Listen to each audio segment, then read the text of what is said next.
What's going on, everybody? KG here. Today we're looking at the LG C2 OLED 2022 model. So a lot of things are talked about with LG OLEDs regarding gaming, but a lot of people also sidestep a few issues that I kind of have to bring to your attention if you're going to be buying this TV. Because if we're being honest, not a lot of people really focus on the gaming only aspect of things, and that's what this review is for. It's just to kind of put the gaming under a microscope and let you guys see the pros and the cons of gaming on an LG C2. Because really, there's a lot of pros when we're talking about gaming on an LG C2.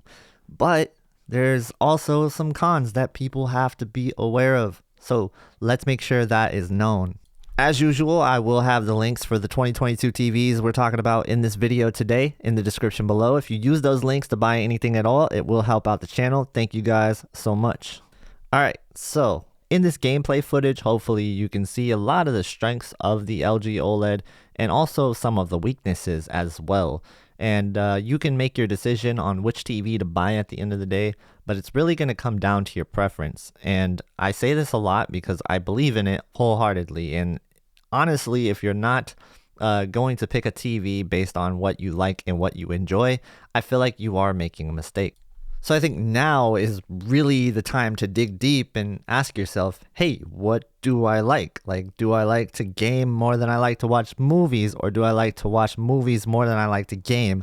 I think that factors into a lot of this, as well as what type of games do you play? So do you prefer darker games set in a more atmospheric tone where you really feel like you have to be kind of immersed in the environment with the darkness, and that any type of blooming will kind of disrupt you from your gaming experience? You know, games like Elden Ring, games like Dark Souls, really set in dungeons, things like that. I think that is definitely more set towards an OLED, and you're going to get a great experience out of that. People who play games that is set in space, I think that is set for OLED as well.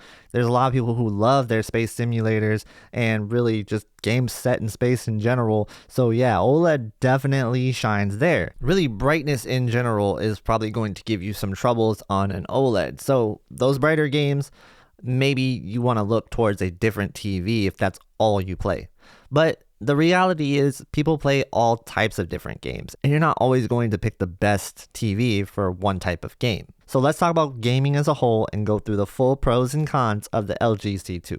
All right, now let's talk about some of the strengths of this TV, and then I'll talk about the weaknesses of the LG C2. All right, there's no doubt about it. The biggest strength of this TV is the ability to get to that perfect black level. And you don't have to worry about highlights messing up that at all like you do with LCD. If you're somebody who is turned off by the fact that blooming can occur on LCDs, then OLED is where you want to look. So again, we go back to these darker games that have light sources, sort of like Elden Ring.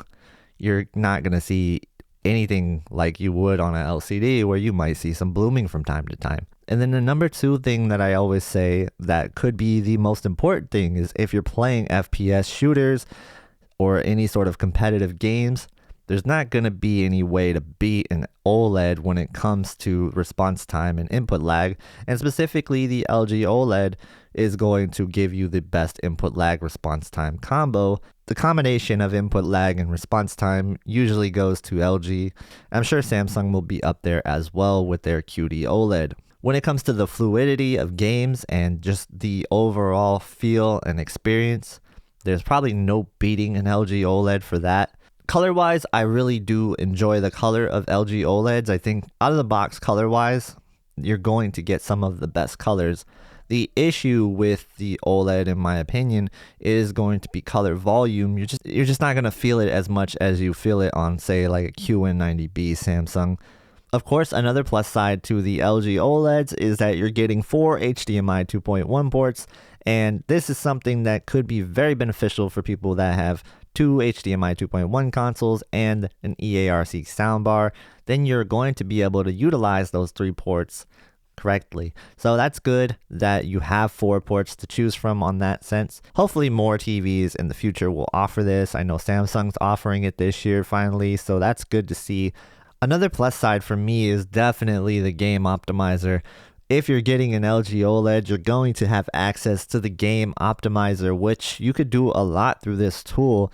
So not only can you have preset picture modes with some selectable options, I think having the ability to display your FPS on screen is really cool. And when you are in VRR mode, you'll actually see that change. Within Game Optimizer, like I said, you have a number of different selectable settings to choose from, and you can carry these across profiles as long as it's not in the advanced picture menu. Everything from the Game Optimizer's game settings menu can be carried over from profile to profile. So you can basically set up a profile for each genre of game that you play.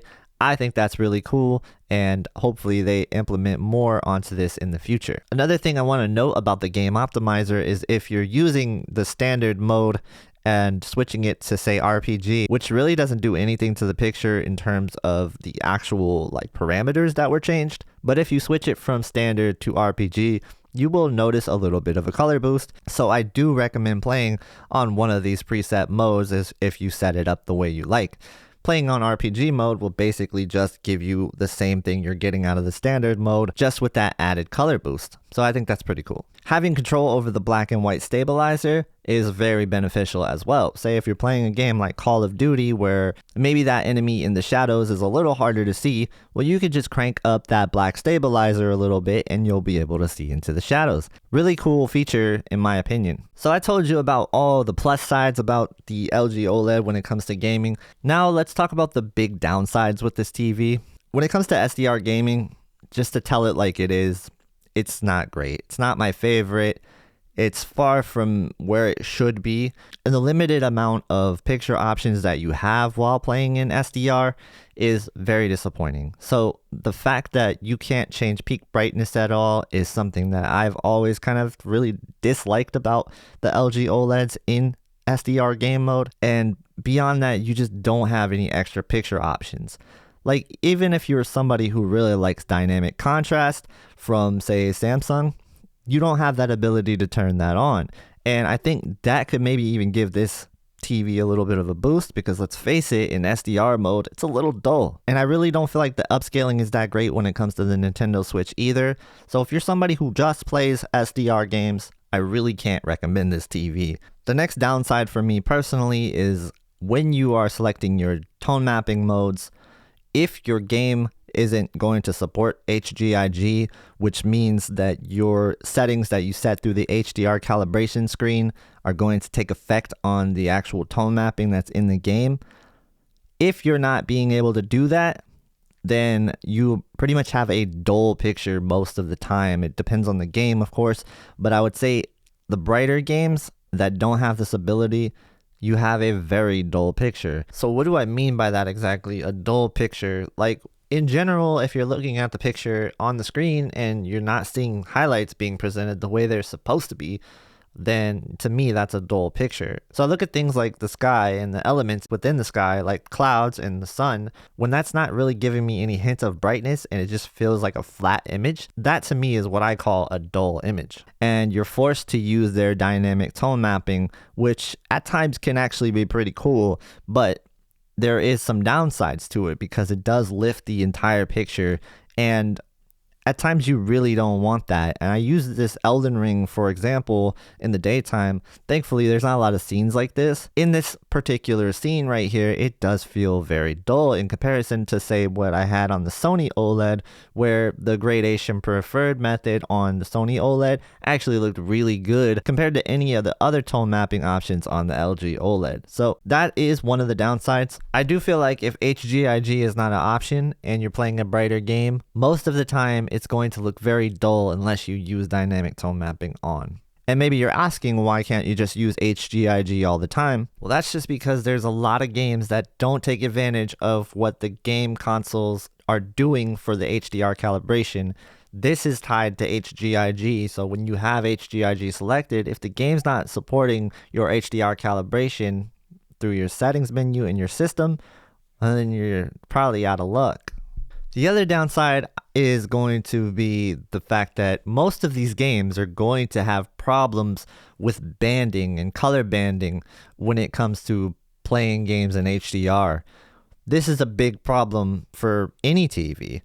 It's just what the TV can do to alleviate this, that is going to be the thing, right? So in the case of LG OLED, well, unfortunately, your smooth gradation does not work at all. So you don't have any way to apply that to your game mode. The next thing I want to talk about is sort of a wide range OLED issue, but it still has to be brought up because at the end of the day, it may creep up on you.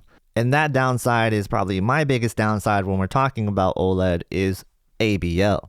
What is ABL exactly? It's automatic brightness limiter. So those very bright scenes where the whole entire scene is bright, you're going to have a reduction in brightness, which really makes the screen look dull if we're being honest with you. And you will see that in some bright scenes from time to time, and that's kind of a turnoff for some people. I'll definitely say that it's a lot less than in previous OLEDs, but it is still there, and you'll run into it on those brighter games from time to time in brighter shows and movies while we're just talking about the OLED in general. It's gonna happen. It's just one of those limitations of OLED TVs in general. Just to be clear, that is what they call ABL.